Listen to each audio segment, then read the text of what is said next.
오늘 말씀은 마태복음 5장입니다. 마태복음 5장 우리 3절에서 9절 말씀까지를 함께 봉독하겠습니다. 마태복음 5장 3절에서 9절 말씀까지를 함께 봉독하겠습니다. 심령이 가난한 자는 복이 있나니 천국이 그들의 것이며 애통하는 자는 복이 있나니 그들이 위로를 받을 것이며 온유한 자는 복이 있나니 그들이 땅을 기업으로 받을 것이며 의에 줄이고 목마른 자는 복이 있나니 그들이 배부를 것이며 긍휼히 여기는 자는 복이 있나니 그들이 긍휼히 여김을 받을 것이며 마음이 청결한 자는 복이 있나니 그들이 하나님을 볼 것이며 화평케 하는 자는 복이 있나니 그들이 하나님의 아들이라 일컬음을 받을 것이며 아멘. 모든 사회적 갈등은 곧 비용입니다. 우리나라에도 여전히 이러한 갈등의 문제가 많이 있습니다. 정치 이념의 문제, 빈부 격차의 갈등, 세대 간의 갈등, 지역 간의 갈등, 노사 간의 갈등, 이러한 모든 사회적인 갈등은 곧 경제 손실로 나타나게 되는데, 이를 돈으로 환산하게 되면은 한 해 우리나라 예산의 50%가 넘는 200조 원 이상의 막대한 비용이 발생한다라고 합니다. 한마디로 우리나라 안에 평화를 찾지 못하여서 평화가 없기 때문에 지출되어지는 엄청나게 많은 돈이 있다라는 것입니다. 우리 개인적인 삶에도 역시 마찬가지입니다. 한 개인이 마음속에 평안을 잃어버리게 되면 근심과 걱정이 생겨나게 됩니다. 그러면 이웃과 갈등하게 되고 가족과 갈등하게 됩니다. 그 갈등으로 인해서 얼마나 많은 개인적인 무거운 짐을 짊어지고 사는지 모릅니다. 우리 마음 가운데 평안이 있다면 잠을 푹 좀 잘 수 있을 것 같고, 우리 마음 가운데 평안이 있다면 좀 살 것 같은데, 나라도 그렇고 우리 개인적인 삶도 그렇고 이 평안을 확보하고 평안을 잃어버리지 않는 것이 얼마나 어려운 것인지는 우리 잘 알고 있습니다. 이 평안은 너무나 귀합니다. 평안을 돈 주고 살 수도 없습니다. 아무리 지식이 많이 발전하고 아무리 기술이 발전한다고 해서 우리나라의 평화가 지켜지는 것도 아니고, 개인적인 성공을 거두었다고 해서 평화를 이룰 수 있는 것도 아닙니다. 잠언서에서 말씀하십니다. 마른 떡 한 조각만 있고도 화목하는 것이 제육이 집에 가득하고도 다투는 것보다 나으니라. 우리는 삶으로 살아보면서 이 말이 진실임을 우리는 경험하게 됩니다. 돈보다 평화가 훨씬 낫습니다. 모든 것을 다 가지고 있어도 그 집안에 평화가 없으면 그거보다도 곤욕스러운 삶이 없습니다. 이렇게 평화는 너무나 귀합니다. 반대로 평화를 잃어버리는 일도 너무나 우리 주변에는 흔합니다. 어떻게 하면은 형제, 부모 간에 평화를 찾을 수 있을까요? 어떻게 하면은 자식과 부부 간에 혹은 부모와 자식 간에 이 잃어버린 평화를 우리가 다시금 회복할 수 있을까요? 오늘 예수님은 팔복의 7번째 말씀의 복으로 바로 이 평화를 말씀하십니다. 평화를 만들어가는 사람들에게 주어지는 복이 무엇인지를 말씀하십니다. 화평케 하는 자는 복이 있나니 그들이 하나님의 아들이라 일컬음을 받을 것이요. 본인이 화평하다라고 느끼는 자가 아닙니다.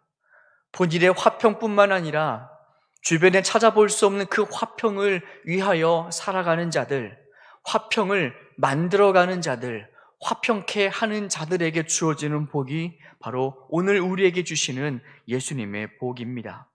먼저 우리가 생각해 볼 것이 있습니다.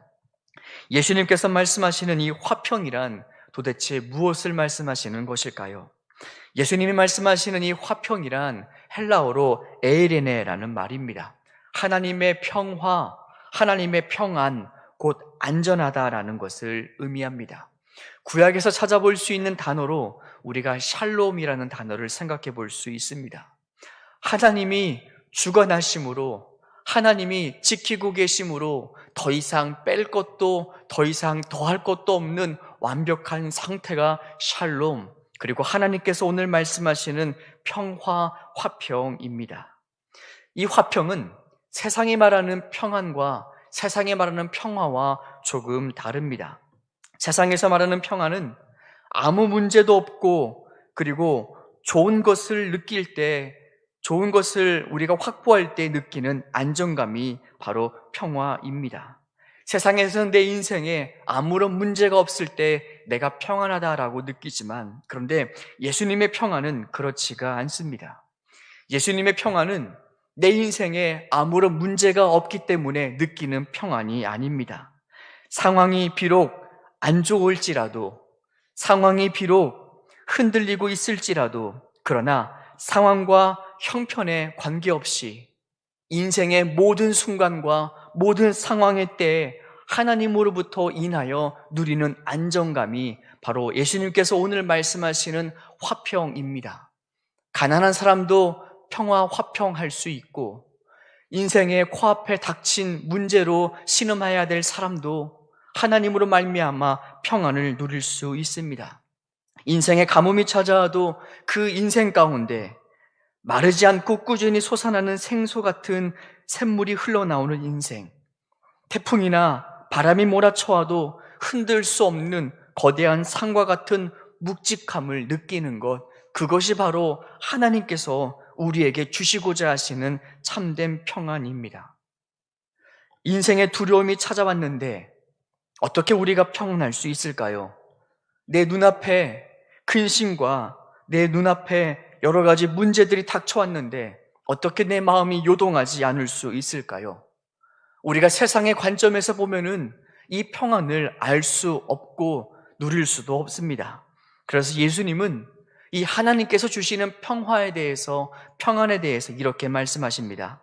내가 너희에게 평안을 주노니 내가 주는 것은 세상이 주는 것과 같지 아니하니라. 그리고 또한 말씀하십니다. 그러니 너희는 마음에 근심도 하지 말고 두려워하지도 말라. 예수님이 십자가를 지시고 그리고 자신들도 잡혀가지 않을까 두려움과 불안함에 떨고 있는 그 제자들을 향하여서도 이렇게 말씀하십니다.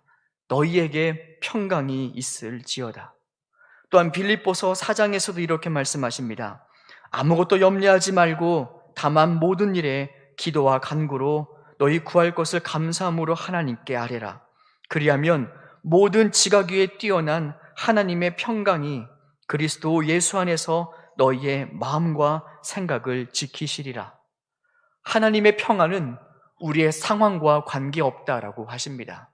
하나님의 평안은 우리가 두려운 상황 가운데 있을지라도 누릴 수 있다라고 하십니다. 우리가 하나님의 평안을 받을 때 우리는 우리의 마음과 생각을 지킬 수가 있습니다. 우리 인생에 염려라는 것이 무엇입니까?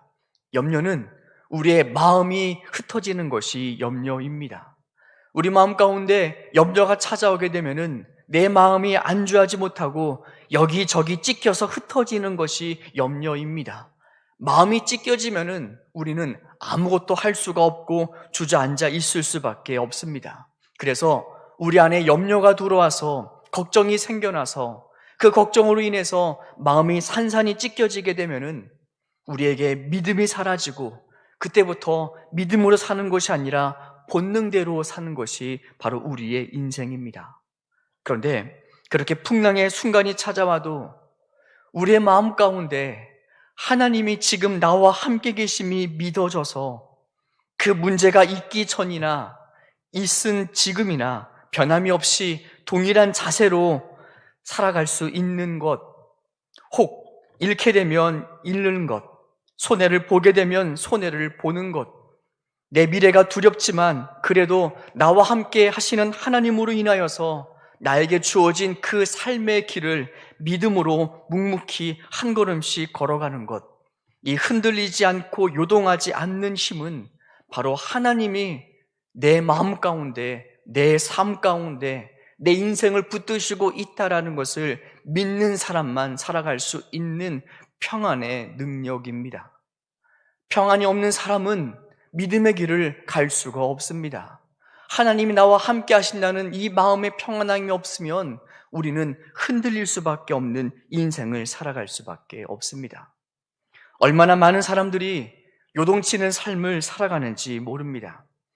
상대방의 말 한마디가 내 마음에 꽂히게 되면 그 감정이 요동쳐서 그 사람으로 인하여 흔들리는 삶을 살아갑니다. 자녀의 실수 하나를 보게 되면 그 자녀에 대한 앞날의 걱정이 산더미처럼 밀려오게 되고, 잘 살다가 인생의 무엇 하나 잠깐 잃어버리게 되면 미래에 대한 불확신과 두려움으로 흔들리면서 살아가는 것이 바로 수많은 사람들의 인생입니다. 그래서 사람들은 흔들리지 않는 무엇인가를 붙들고 싶어 합니다. 돈을 붙잡아 보기도 합니다. 노후에 든든한 연금을 붙잡아 보기도 합니다.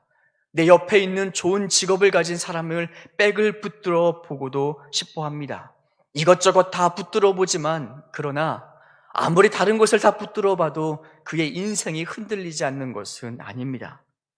이 세상에서 흔들리지 않는 것은 오직 하나님밖에 없습니다. 하나님을 붙들 때 그 하나님만이 우리에게 인생의 진정한 평안을 주십니다. 우리에게 그 평안이 있어야 합니다.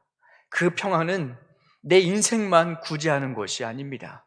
그 평안이 있어야, 나에게 하나님 주신 이 든든한 평안이 있어야 흔들리고 있는 우리의 자녀도 붙들 수가 있고, 흔들리고 있는 우리의 남편이나 우리의 아내도 내가 붙들 수 있습니다. 내가 흔들리지 않아야 흔들리는 사람을 붙들어 줄 수 있습니다. 그래서 우리에게 하나님의 주시는 이 평안이 필요합니다. 감리교 창시자였던 영국 웨슬리의 이야기입니다. 젊은 시절 웨슬리는 아주 뜨거운 복음에 대한 열정과 지식이 충만했었습니다. 그래서 그는 홀리 클럽을 만들어서 영국의 복음화를 위하여서 열정을 다 바쳤습니다. 그가 이제 미국으로 선교를 하러 가는 중에 그의 일생일대의 중요한 사건 하나를 경험하게 됩니다. 그가 미국을 향하여 항해를 하던 도중에 엄청나게 큰 풍랑을 맞게 됩니다. 배가 좌우로 흔들리고 배의 모든 유리창이 다 산산조각으로 깨어지고 있는 시점에 그는 충격적인 사건 하나를 경험합니다. 교황의 박해를 피해서 온 모라비안 교도들이 그 배에 타고 있었는데, 그렇게 흔들리게 되는, 배가 깨어질 것 같은 그 상황 가운데서도 이 모라비안 교도들이 한쪽에서 찬송을 부르고 있는 모습을 이 웨슬리가 발견하게 됩니다.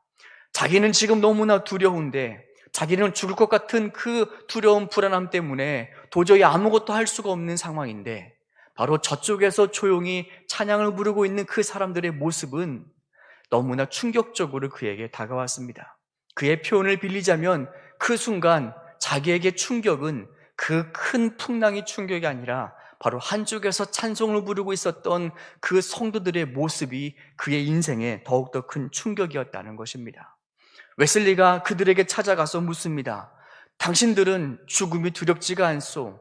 배가 이렇게 흔들리고 바람이 부는데 어떻게 그렇게 찬양을 부를 수가 있소? 그 모라비안 교도들이 대답을 합니다. 우리는 전혀 두렵지가 않습니다. 왜냐하면 우리는 하나님을 믿고 있기 때문에 죽음이 두렵지가 않습니다. 웨슬리가 이 말에 큰 충격을 받게 됩니다. 복음을 위해서 모든 것을 다 준비한 것처럼 보였지만 그에게 딱 한 가지가 없었습니다. 바로 평안함입니다.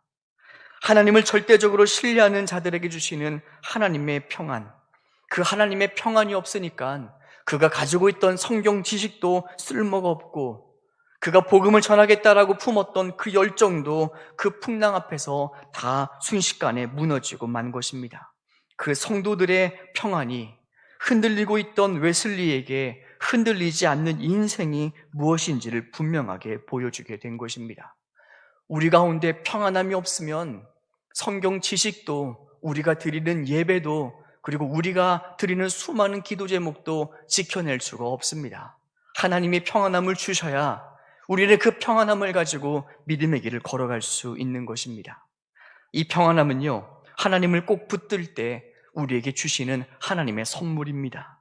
이사야서 26장 3절에서 말씀하십니다. 주께서 심지가 견고한 자를 평강하고 평강하도록 지키시리니 이는 그가 주를 신뢰함이라. 예수 그리스도 주 되심을 진실되게 믿는 성도들에게만 주시는 것이 바로 평안입니다. 하나님께서 예수님을 믿는 자들에게 평안을 주시는 까닭은 바로 예수 그리스도가 세상을 이기셨기 때문입니다. 예수님이 십자가에서 죽으실 때 이렇게 말씀하십니다. 다 이루었다. 그리고 불안에 떨던 제자들을 향하여 나타나셔서 이렇게 말씀하십니다. 너희가 세상에서는 환난을 당하나 담대하라. 내가 세상을 이겼노라. 이것이 무슨 말씀일까요? 예수님께서 십자가에 죽으셨다라는 것은 우리의 죄만 사하셨다라는 것을 의미하지 않습니다. 모든 어둠의 권세가 이미 십자가에서 못 박혔다라는 것을 의미하십니다. 두려움도 사망도 불확심도 이미 십자가에서 끝났다는 것입니다. 어둠은 우리를 수없이 두렵게 만들지만 그러나 어둠의 존재가 우리에게 할 수 있는 것은 아무것도 없습니다. 왜냐하면 그 어둠의 권세가 이미 십자가에서 끝이 났기 때문입니다.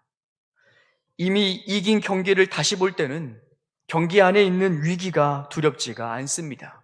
결말을 알고 있으니까 걱정하지 않습니다. 성도의 삶이 이와 같습니다. 성도의 인생의 모습은 이미 이긴 결과를 살아가는 삶입니다. 그래서 돈 문제 앞에서도, 건강의 문제 앞에서도, 죽을 것 같은 인생의 문제 앞에서도 두려워하지 않습니다. 우리가 겁을 먹고 스스로 죄를 선택하지 않는 이상 사탄이 우리에게 할 수 있는 것은 아무것도 없습니다. 사탄이 우리 인생에게 행할 수 있는 것은 정말 아무것도 없습니다. 왜냐하면 그 사탄의 권세가 이미 십자가에서 끝났기 때문입니다. 천류옥장에 보면 중요한 이야기가 하나 나옵니다. 천국을 향해 가던 순례자가 길을 가는데 앞서가던 수많은 사람들이 그 길에서 다시금 도망오는 것을 보게 됩니다. 순례자가 묻습니다. 순례자가 물었더니 도망가는 그들이 대답을 합니다. 저 길에는 사자 2마리가 양쪽에 있는데 사자가 으르렁거리는 그 모습 때문에 더 이상 우리는 앞으로 나아갈 수 없으니 당신도 어서 길을 돌아가시오. 순례자도 그 이야기를 듣고 두렵습니다. 가면 잡아먹히는구나. 가면 사자에게 우리 인생이 끝이 나는구나. 그래서 순례자가 길을 되돌아가려고 할 때 한 사람이 순례자를 향하여 이렇게 외칩니다. 무서워할 것 없소. 이 길은 믿음이 없는 자는 지나갈 수 없는 길이요. 사자들을 잘 보시오. 그 사자들은 양쪽 쇠사슬에 묶여 있어. 만일 당신이 좌우로 치우치지 않고 한 중앙으로만 간다면 그 사자는 당신에게 아무것도 행할 수가 없어. 이것이 바로 우리를 두렵게 만드는 어둠의 실제입니다. 돈이 없으면 죽을 것 같고, 건강을 잃어버리면 큰일 날 것 같고, 인생에 무슨 문제가 생기면 우리는 두려움에 지레 겁을 먹고 본능대로 살아가려고 하지만, 그러나 오늘 예수님은 우리를 향해서 말씀하십니다. 십자가에서 다 이루었다. 모든 어둠의 권세는 이미 십자가에서 끝났다. 그러니 두려워하지 말고 성도가 가야 될 믿음의 길을 굳건히 가라 말씀하십니다. 경제도 우리에게 손댈 수 없고, 건강도 우리를 해할 수 없고, 인생의 그 어떠한 문제도 우리가 겁을 먹지 않고 우리의 본능대로 살아가지 않는다면 아무것도 우리에게 손댈 수 없으니 그 믿음의 길을 마저 걸어가라 하십니다. 이것을 믿는 자들만 살아갈 수 있는 것이 바로 하나님의 평안입니다. 하나님께서 우리에게 복음을 주신 까닭도 바로 이러한 이유입니다. 죄에 대해서 흔들리지 마라. 죽을 것 같은 인생의 문제 앞에서 겁을 내지 마라. 돈이 유혹한다고 해도 유혹받지 마라. 그러니 그 삶을 꿋꿋이 걸어가라. 우리가 하나님으로 평안하고 흔들리지 않을 때 우리 입에서 나오는 말이 악하지 않을 수가 있고요. 우리가 이 평안함을 먼저 맛볼 때 우리는 불안에 떨지 않을 수 있습니다.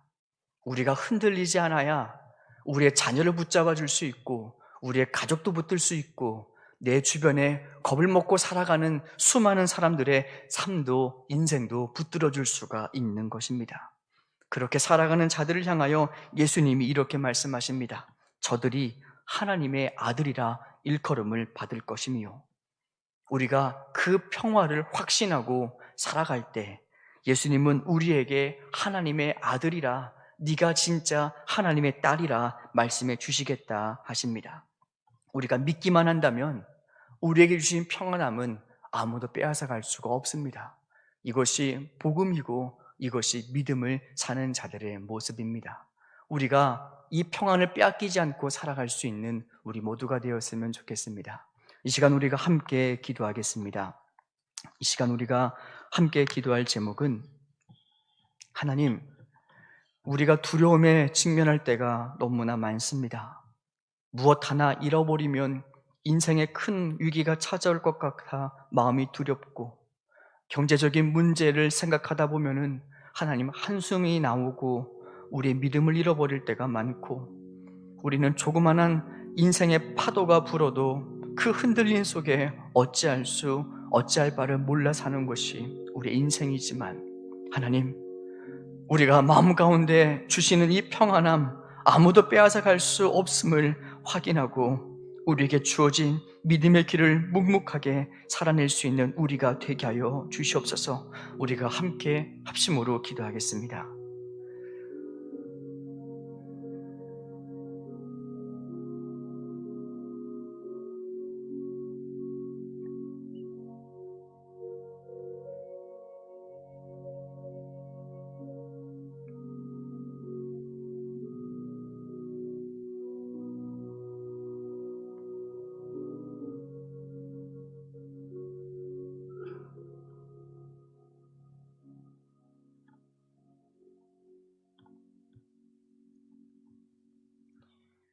우리 주님이 가르쳐 주신 기도를 함께 드리겠습니다.